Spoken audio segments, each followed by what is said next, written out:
for joining us on The Skeptic Psychic, where we delve into ancient societies, ghosts, the paranormal, UFOs, all looking at it from the perspective of the true believer and from the skeptic perspective. Joining me, my partner, my co-host, my sibling, Kimber Rodriguez. Myself, I am Richard Gregg. And again, let's look into being the skeptic psychic. Long, exciting and new. Come aboard. We're expecting you and love. Sorry, if I sing anymore, I might get sued. Are we on the Love Boat tonight? No, we're on the great roller coaster known as love. I'd rather call it the roller coaster rather than the boat. Oh, okay. So we're on a roller. So would this be like that little boat ride thingy that you can go on? The tunnel of love? Yes, the Tunnel of Love. I'm not sure, but let's talk again about the wonderful, wonderful wizard that we like to call love. Yes, tonight with Valentine's Day coming up, we are going to be talking about Cupid.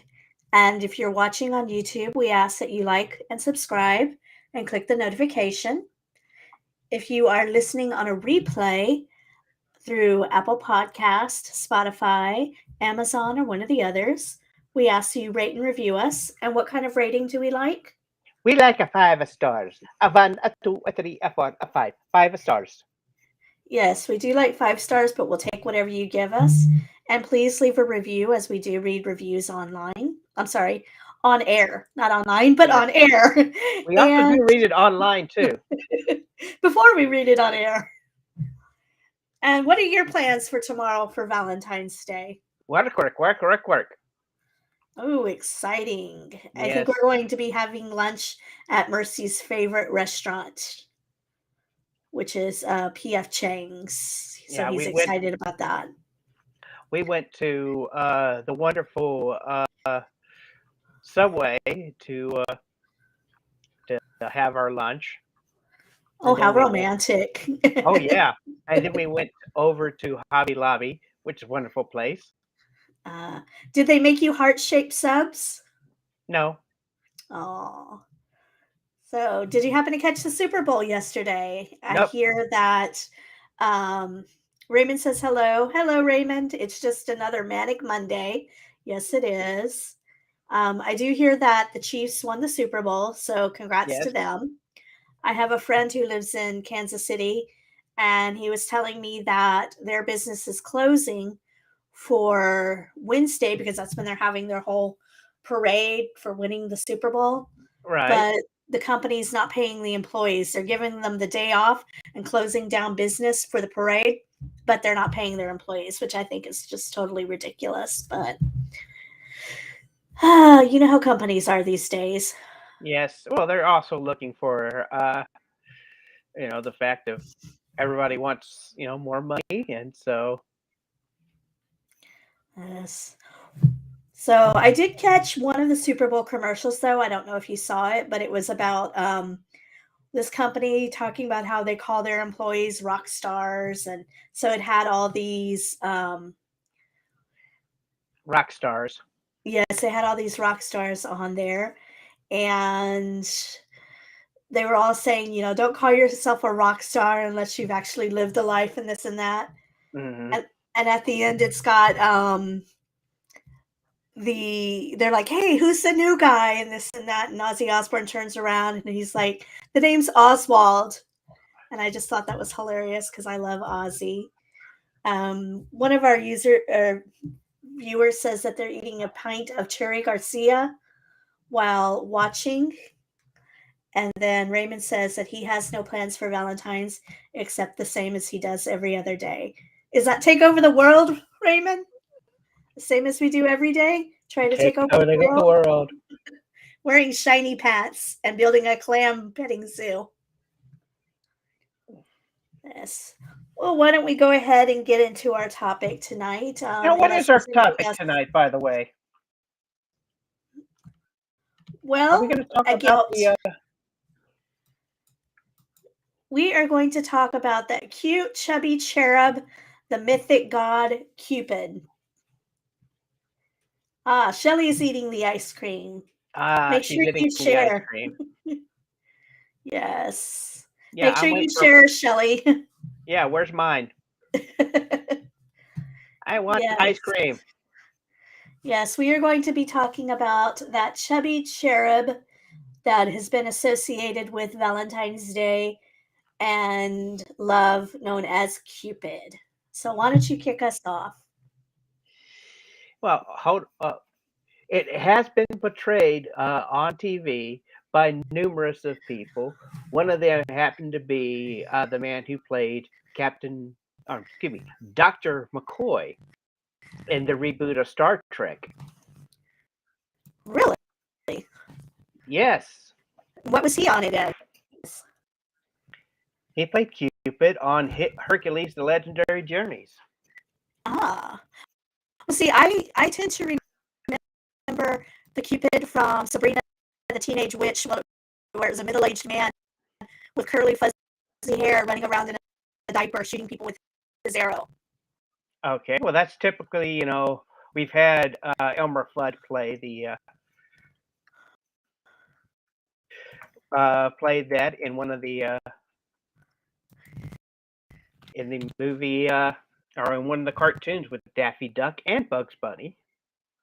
Yes. So yeah, so just cannot remember the actor's name. He's also portrayed as Judge Dredd with the actor, not the Cupid. But anyway, so let's go Yeah, ahead. that would be an interesting Cupid is Judge Dredd. Well, like I said, the actor also played Judge Dredd and Dr. McCoy. In the But the reboots. mention of Cupid typically conjures up an image of a cherub infant wielding a bow and arrow. But this wasn't always the case. Long before the Romans adopted and renamed him, and way before his association with Valentine Day, Cupid was known to the Greek as Eros, the handsome god of love. One of the first authors to mention Eros, circa 7000 BC, was Hesiod, one of the earliest Greek poets, often called the father of Greek poetry. In his first epic, called Theologically, he outlined the lineage of the gods and tells us how they came to be and how they established permanent control over the universe. Hesiod stated that the world began with a spontaneous generation of four beings.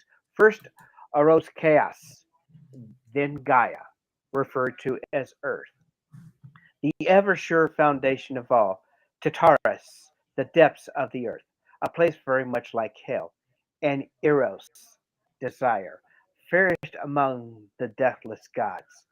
Eros was described as the graceful Eros, with whom glittered golden wings, shift as a whirlwind of the tempest. Yes, later tradition made him the son of Aphrodite, who was a goddess of sexual love and beauty. Also, he was fathered by Zeus, the king of the gods. Or I'm sorry? either Zeus or He was either fathered by Zeus, Ares, who was the god of war and of battle, or Hermes, the divine messenger of God. Eros was a god not simply of passion, but also fertility, as his brother was Anteros, the god of mutual love. And this was sometimes described as his opponent. Now, Eros is often depicted with a bow and arrow. Eros, arrow, yep. makes you wonder. And it is said that he uses this to make people fall in love or be indifferent to love. So he used two kinds of arrows. Two. He uses a golden arrow that sparks love and a dull weighted arrow full of lead that causes the victim to be disinclined with a lover. So if you've got that stalker that you just want to get rid of, you can call upon Cupid and he can shoot him with that lead arrow. Yeah, that Mm-hmm. stalker will leave you alone. Don't need a Yep. restraining order, just need Cupid. One sec. Exactly. Yes. Sorry. Oh, we're doing the podcast. Come have a seat. Oh, sorry. Sorry, Mercy's here to join me tonight. For a Hello, bit. welcome. Please sit down. Take your shoes off. Join us for a spell. Yes. And armed with a bow and a quiver filled with both golden arrows to arouse desire and leaden arrows to ignite aversion, Eros struck at the hearts of gods and mortals to play with their emotions. In one story from ancient Greek mythology, which was later retold in Roman authors, Cupid, aka Eros, shot a golden arrow at Apollo, who fell madly in love with a nymph named Daphne. Watch out, Scoob. Right? No, not Scoob, Fred. Fred. Okay. Yes. Um, After he shot the arrow at Apollo to fall in love with Daphne, he shot a leadened arrow at Daphne so she would be repulsed by him. She went for Freddie. Yep. Yep. There's another event that took place that took sweet little Cupid by surprise. Did you know that he once was in love? Oh yes, Mother Aphrodite, very jealous of a girl born. Her name was Psyche. She was a beautiful woman that outshined even Venus, Aphrodite, and people began to worship her. Venus turned to her son into a hideous beast and sent him down to have Psyche fall in love with him. By accident, Cupid shot himself, ooh, in the foot, mind you, with a golden arrow and fell madly in love with her. Ashamed of his appearance, he would show up at night and watch her sleep. One night, she awoke and demanded that she not look at his face. When she looked upon his face, he becomes angry and leaves. Psyche grows to miss him and searches everywhere, but does not find him. Desperate to find the man, she asks Venus for her help. Venus decides to help her, but only if Psyche completes three tasks. She has to sort grain and steal a fleece. And the final one has to take a box into the underworld and capture her beauty. The catch, she cannot look in the box. Psyche fails by looking inside the box, which contains a sleeping potion. She drinks it and falls asleep. Cupid had been helping her complete the task without her knowledge, and when she falls asleep, she asks Jupiter, aka Zeus, to help him out. Jupiter speaks to Venus to tells him, "Look, you best calm down, cause Day's in love." Psyche then awakens up and is made immortal, so as to spend forever with her love, Cupid, aka Eros. Now it is known he knows now what it is to be loved and to love as well. Yes, after successfully completing the task, Aphrodite does relent and Psyche does become immortal to live alongside Eros forever. And together they had a daughter named Voluptas, which means physical pleasure or bliss. Now, in Greek mythology, Psyche was the defecation, dia, dia, ugh, Deification. thank you. Sorry, words don't like Yes. of the human soul. She was portrayed in ancient mosaics as a goddess with butterfly wings. It's an ancient mosaics. Mosaics. Mosaics, tomato, tomato. Who knows? Let's Um, all call the old thing off. yes. And the reason for this is because Psyche was also the ancient Greek word for butterfly. Oh, look at the Psyche. See it flying in the air. It's a nice. Yes. Color the Psyche. The Greek word psyche literally means the soul, spirit, breath, life, or animating force, which, of course, now we get from the psychic, everything that has to do with the psyche. So I am the butterfly.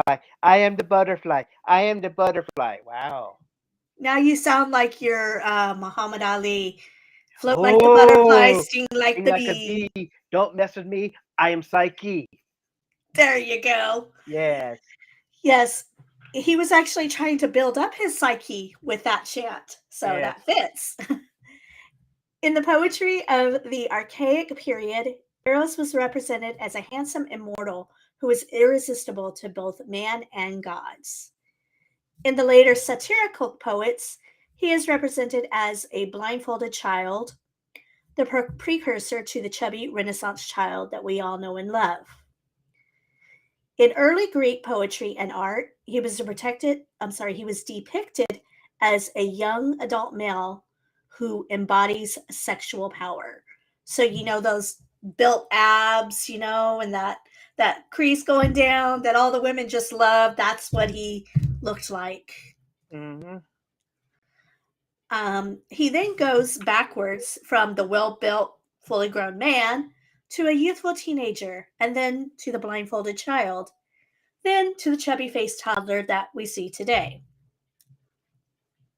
Yes. That is that chubby little cherub, cute little thing, again, Elmer Fudd, that I always see when it's singing. Now, Cupid himself does become popular in the Middle Ages when, underneath Christian influence, he had a dual nature as heavenly and earthly love. The Renaissance renewed interest in the classic philosophy, endowed him with a complex meaning. In contemporary popular culture, mind you, Cupid is shown drawing his bow to inspire romantic love and is often the iconic representation of Valentine's Day. Though weaned allegedly because lovers are flighty and are likely to change their minds, and boyish because love is irrational. His symbols are the arrow and the torch because love wounds and inflames the heart. Cupid is also Love hurts, love scars. yes, Sorry. Pat Benatar. Pat Benatar, when you're singing that song, you're actually talking to Cupid because you want him to hit you with your best shot. Yes. Of Cupid course, is I was also talking about heart, but yes. I Oh no, that's digress. that's not hurt. That's not heart. Yes, love hurts his heart. That's not heart. That's not hurt. That's not heart. Going love hurts.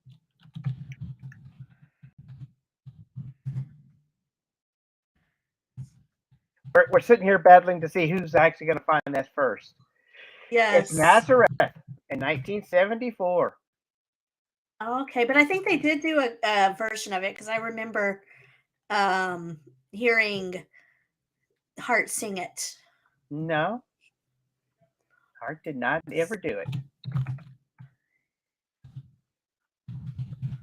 Yes, they did. No, I see by Lazarus. I don't see them done by Heart.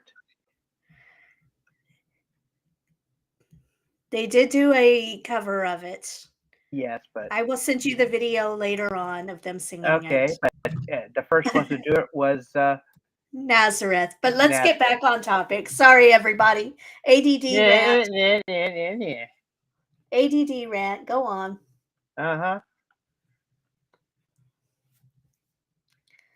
Did you forget where you were? Okay. No, I have not forgotten where I am at Okay.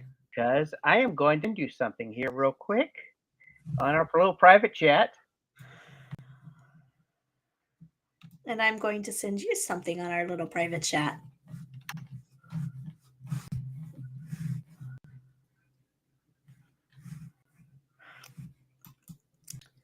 Now, Cupid is also depicted as blindfolded and described as blind. Described by William Shakespeare in Midsummer's Night's Dreams. Love, look not with the eyes, but with the mind. And therefore is winged Cupid painted blind, nor hath love mind of any judgment's taste.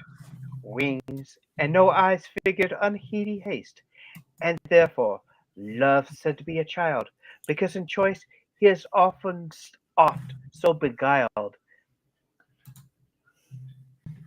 And the tale of Cupid, the honey thief, the child god, is stung by bees. When he steals the honey from their hive, he cries and runs to his mother Venus, and complaining that the small creature shouldn't have caused such a painful wound. Venus laughs and points out the poetic justice. He is too small, and yet delivers the sting of love. Cupid sleeping became a symbol of absent or languishing love in the Renaissance poetry and art. Yes, Raymond says that he saw Hart doing a version of Stairway to Heaven. Okay, I That's pretty can awesome. believe it. I love Stairway to Heaven, and I'm sure they did an awesome rendition of it. The computer is bleaching, Glitching. glitching. Yes, poor Shelley's having computer issues. Now, humor us real quick. Close your eyes and think of Valentine's Day. Close your eyes and think of Valentine's Day. Not make funny faces. When you You think of said Valentine's, humor us for a bit, so that's what I'm doing. I'm humoring everybody for a bit. yes, when you think of Valentine's Day with your eyes closed, what do you see? Is it hearts, chocolates, flowers, or Cupid? Do you see the bow and arrow with a heart tip? Do you think of love? Now, we're not able to hear your answers, but I'm sure at some point Cupid did cross your mind. And did you see him as a little pudgy baby with the blonde curly hair, wearing that diaper and wings? Or did you see him as the young man who has a chiseled chest with alluring eyes and is irresistible? As we've mentioned, both are correct. Some embrace him and want to be struck down by love, while hit with his arrow ripped with gold. Others are fearful of him, that they will be struck with his lead arrow and fall out of love, or feel emotions of hatred. Now, how did the winged baby with a weapon or studly teenager become a symbol of love? Now, Cupid is a Roman term for to desire. What Roman goddess is known for being desirable? Is it Venus or Aphrodite? Both are correct depending on whether it's Greek or Roman mythology that you're looking at. And again, as we mentioned before, he is her son. Now, he came into the world from an egg. He is one of the few gods that has power over other gods, as his bow and arrow could work for them as well, as we currently mentioned. And again, the reason that he played the little trick on Apollo and Daphne was because Apollo said that he wasn't powerful because he didn't fight in battle and his arrows were weak. So Cupid pretty much said, well, I may not be able to fight you in battle, but I can cause heartbreak, which will hurt more than any other wound. And Apollo laughed, thus creating the story told before of Apollo and Daphne. All right, so we're gonna now in the story that Cupid did pull out a golden arrow and struck Apollo and made him desire and love Daphne. Cupid then struck Daphne with a lead arrow, making her not want any man. Daphne came to resent and hate Apollo because of insistent advances. In the early days, that was called sexual harassment. No, that's nowadays. Yes. At a loss and no other way to say get lost, Daphne goes to her father, the river god, and begs for his assistance. He turned her into a laurel tree. Apollo vowed to always love and worship her tree and made crowns of her branches with every victory. In honor of this sad story, the Olympians followed his trend. So basically, that the laurel leaves that you see the Olympians wear as kind of a slap in the face to Daphne, who does not want this man. People, wake up. Hold on to your pants for the next bit. Or perhaps hold on to Cupid's diaper. Back with the Greek and Roman art, they did not censor much. He was depicted with a diaper only when Christianity overtook the censored desire. And of course, America when commercialism took over. The 19th century Victorians, credited with popularizing Valentine's Day and giving the holiday its romantic spin, began depicting this cherub version of the Cupid on cards for Valentine's Day, and a trend that has persisted to this day. In the Victorian era, when courtships were often covert, flowers were the language of love. Each bouquet had carried a secret message that could be decoded depending on the type of flowers chosen, their color, and even the number of blooms were set up. Yes, Raymond says, shot through the heart, and you're to blame. You give love a bad name. That's right. Yes. And while red roses have long symbolized romantic love, they were not the Victorians' first choice for Valentine's Day. That honor went to the humble violet. Violets, roses are red, violets are blue. Now, why did they Sugar is choose? sweet, and Bob Hope has been part of you. Yes. So, why did they choose the violet? Because the white violet is supposed to represent innocence, while as the more famous purple violet that we all know of represents faithfulness. And this was due to the original medieval mythology of Saint Valentine. According to one bit of lore, he was a priest who was persecuted by Emperor Claudius of Rome for his Christian beliefs. After Claudius imprisoned Valentine, the saint crushed violet flowers that grew outside his prison cell window to make ink, which he used to write his letters. And a dove was said to deliver these letters. The ancient Greeks and Romans used the bygone practice of reading omens by watching the action of birds to predict the future. And as folklore evolved, people took on the superstition that the first bird of an unmarried woman saw on Valentine's Day was the symbol of a kind of man that she would marry. If she sees a swan, it predicted loyalty of a partner. A dove meant she'd marry a kind hearted man. A blackbird signified she would marry a member of the clergy or someone who did spiritual work. And the Victorians created cute origami like folded paper called puzzle purses. Unfolding each corner of the paper purse revealed a sweet poem or drawing. Yes, this sounds very familiar to those little games that we played back in the 80s and 90s, where it Mm-hmm. was supposed to tell your future of who you would marry, The and all 70s, that. 80s, 90s, maybe even during the 60s.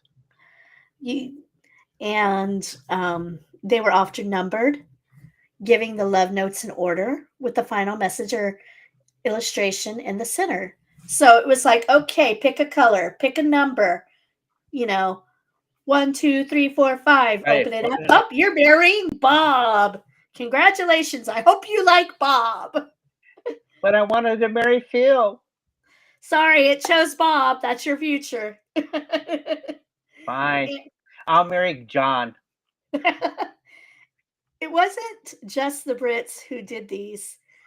Some beautiful American examples have survived the centuries and can sell anywhere from $6,000 to $8,000, which is interesting because, like I said, we made those in junior high and high school. I can't picture selling one of those for $6,000 to $8,000, but I wish I would have kept some of them. Mm-hmm. And rather than celebrate St. Valentine, people in Wales commemorate St. Dwynwen, who is a Welsh patron saint of lovers, and this is on January 25th. At that time, people exchange the usual gifts of flowers, as well as particular Welsh traditional gift, a love spoon. This was started in the 17th century, where Welshmen would carefully whittle a delicate and intricately crafted wooden spoon for the woman that they loved. These spoons are still actually sold in Wales, where you can buy one. Finally, a little bit about February 14th in history. Oregon and Arizona each became a state on this date in 1859 and in 1912. The St. Valentine's Day Massacre was murder of 7 members and associates of the Chicago North Side Gang that occurred on St. Valentine's Day, 1929. Some folk traditions, while the customs of sending cards, flowers, chocolate, and other gifts originated in the UK, Valentine's Day still remains to various regional customs in England. In Norfolk, a character called Jack Valentine knocks on the rear door of houses, leaving sweets and presents for children. Although he was leaving treats, many children were scared of the mythical person. A proverb said that St. Valentine's Day brings keys to the roots, plants, and flowers to start to grow on this day. It's been celebrated as the day when the first work in the vineyards and in the fields commences. It's also said that the birds propose to each other and or marry that day. Speaking of the St. Valentine's Day Massacre, I would love to do an episode on that at some time because it is said that the when the wall was broken down, the bricks were cursed, Hmm. and so there's a very interesting paranormal supernatural story to that I would love to share in a future episodes. If anybody would be interested, that would be an excellent copy. Yes, we may do that next year for St. Valentine's Day. Yes, Shelley says that she married Bob. That See, is true. See, I told you. Now, in some places, St. Valentine marks the beginning of spring. It has only recently been celebrated as a day of love. The Day of Love was traditionally March 12th, the St. Gregory's Day, or February 22nd, St. Vincent's Day. The patron of love was St. Anthony, whose day has been celebrated on June 13th. Now, the birthstone of February happens to be the amethyst. Now, the reason for this is because Saint Valentine is supposed to have worn an amethyst engraved with a figure of Cupid. And that's about all the information we have tonight on the history of Cupid and is he as he is. Do you have any final thoughts on Cupid? well, that's also the name of a deer in one of Santa Claus's reindeer on Hmm. Dasher, Dancer, Prancer, Vixen, Comet, Cupid, Donner, and Blitzen. Now Hmm. dash away all. Yes, but that's another holiday that we But shall discuss that in is another December. thing about Cupid. Let's see. Uh, like I said, with several people have portrayed Cupid on in the movie. In the movies and TV show, which I did say uh, that Elmer Fudd did it in one cartoon. Carl Urban was the actor I was thinking of that played Cupid on Hercules' Legendary Journeys, who played Cupid as well. He was also the Yes. Greek. So Um, Raymond is asking if Al Capone was part of the St. Valentine's Day Massacre. Though uh, he was not there, it is rumored that he was the one who part of. ordered the hit. Yes, thank you. Um, and it's very interesting going back to Cupid how we today think of him as being just this cute, pudgy little baby that goes around shooting people, excuse me, shooting people with arrows. And there's so much more about him that people don't realize, and that's why I find it so fascinating. Who is a big fan of mythology as we are, there's a lot more that goes into these stories, excuse me, than what capitalism or TV or whatever you want to call it shows us. So that's why I really enjoy doing these episodes of about history. What do you think? Well, like I said, it has always been, like I said, we've always been kind of history slash mythos slash legend buffs, and it's nice to bring the story of Cupid the day before Valentine's Day.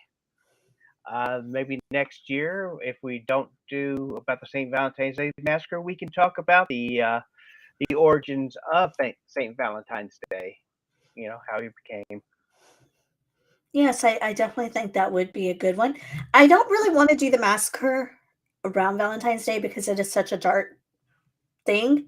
Hmm. And I prefer keeping, Valentine's Day more lighthearted and, like an episode like this. So, more about how St. Valentine's Day began and about St. Valentine and how he was marrying people in private Hmm. and secret and stuff. I really think that that would be great for next year. Right. Um, but this Sunday, we will be back at our regular time. Again, we did skip yesterday because of the Super Bowl. Sorry, And we didn't want to compete against the Philadelphia Eagles and the Kansas City Chiefs, which yes, even though I did not see the game, I was very much turned off of what the halftime show was. I still wish they would take my suggestion, have Weird Al do the halftime show. I actually saw a post about that today and I almost sent it to you about what we really want to see at the Super Bowl halftime show, and it was Weird Al.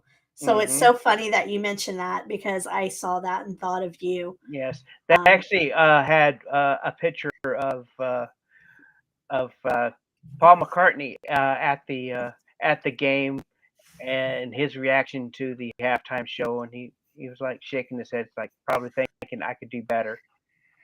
yeah. And I mean, I've heard mixed reviews on the halftime show. Some people loved it. They said she killed it. Other people said she looked really bored and it was a very boring show. So I guess it all depends. Like I said, I've heard a lot of mixed reviews on it. Hmm. Um, but this Sunday, when we come back, we will actually be discussing skinwalkers, and talking about what they are and their legend, and if we believe that they actually do exist. And that'll be at 8:30 Central Time, 9:30 Eastern, 7:30 Mountain, and 6:30 Pacific. And oh yes, actually, Raymond asked if we knew they made a movie about Weird Al. Yes, I've seen it. I Yes, I saw it the haven't day yet. I saw it the day it was released. Very good. May he rest in peace. Yeah, according to the movie. Yes. We don't want to confuse people because he is still very much alive. Is he? Yes, Are you sure? I'm positive. Watch the movie and ask that question.